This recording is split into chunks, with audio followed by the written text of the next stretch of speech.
Hi, this is Kathy Leimbach of Aegon Leadership with thoughts on the role of board committees.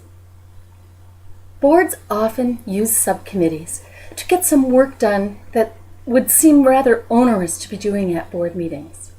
Committees can be very helpful to the board. A small group, 2 to 5 people, can go and research information related to major issues that the board has to deal with. They can take the time to explore what's happening with competition, to see what leading edge techniques are, to look at the financial impact, to consider pros and cons, to identify multiple options the board may have to move forward on this issue. Then, what often happens is the committee spends quite a bit of time deliberating about which option is best. We considered 4, and they may quickly narrow it down to A and B, but spend hours trying to come up with whether A or B is the one they want to take back to the board as the recommendation.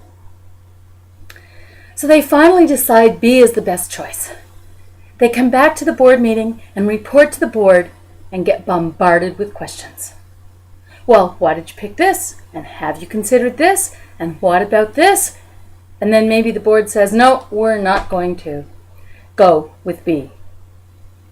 What the majority of committee members have told me when that happens is they get deflated. Why did the board ask them to do a job if they didn't want them to? I wasted my time. Here we come back in the board meeting and spend more time on it. And all of our hard work isn't even valued. Another option is that the committee does the work and the rest of the board says, yay, the work's been done.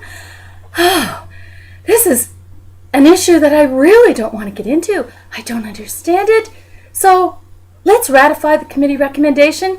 And in 30 seconds, the board's officially logged approval of the committee's recommendation, made a binding decision for which all the board members are liable, and moves on. I suggest that neither of those results are ideal. The reason the matter has to be brought back to the board is it's considered of critical strategic importance. And therefore the whole board needs to think about it. The board needs to understand it.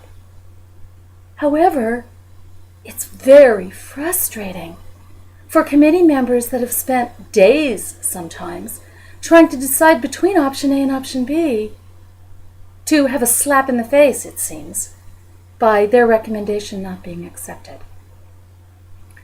We suggest an alternative.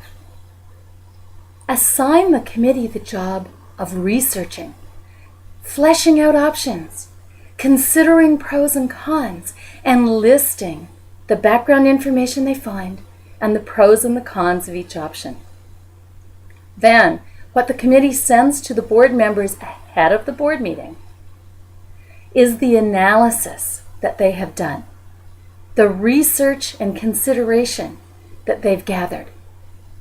But it doesn't include a recommendation.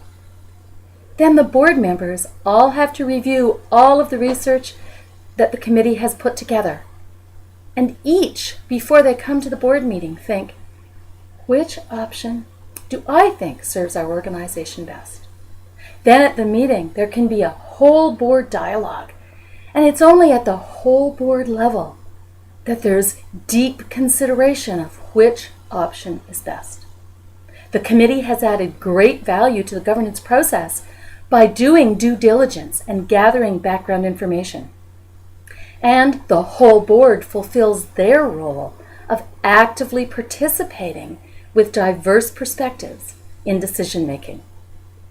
So the role of board committees?